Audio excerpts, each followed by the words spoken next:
बचाव यंत्रणांना शोध घेण्यास अनेक अडथळे देखील येत आहेत. घटनास्थळावरूनच याचा आढावा घेतलाय आमचे प्रतिनिधी गणेश महाप्रळकर यांनी. जाणून घेऊयात. साताऱ्याच्या कोरेगाव तालुक्यामध्ये 8 पर्यटक आहेत ते कोकणामध्ये हर्णे बंदरावर या ठिकाणी फिरण्यासाठी आले होते.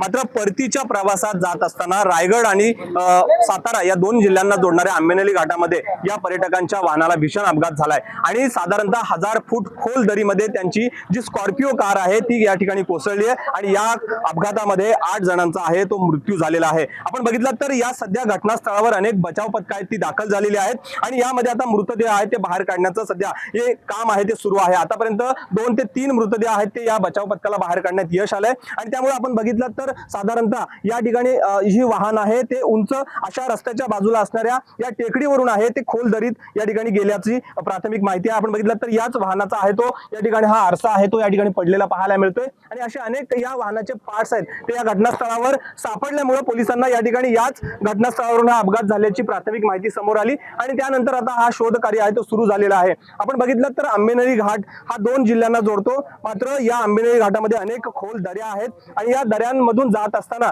अनेक अपघात देखील या आधी घडलेले आहेत. दापोली कृषी विद्यापीठाचा अपघात देखील याच घाटामध्ये आहे तो 2018 मध्ये घडला होता आणि याच्यामध्ये एकूण 33 जणांचा आहे तो या ठिकाणी मृत्यू या ठिकाणी झाला होता. आणि आपण बघितलं तर आता हा देखील अपघात आहे तो भीषण होता आणि या भीषण अपघातामध्ये या बचाव पथकांना पोलीस यंत्रणांना हे मृतदेह शोधण्यासाठी अनेक अडथळे येत आहेत. मात्र पुढील काही तासामध्ये हे मृतदेह आहेत ते हाती लागतील आणि त्यामुळे बचाव यंत्रणा आहेत त्या अनेक यंत्रणांचा वापर करून हे मृतदेह बाहेर काढण्यासाठी या ठिकाणी प्रयत्नशील असल्याचं बघायला मिळतंय.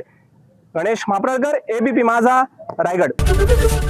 एबीपी माझा, उघडा डोळे बघा नीट.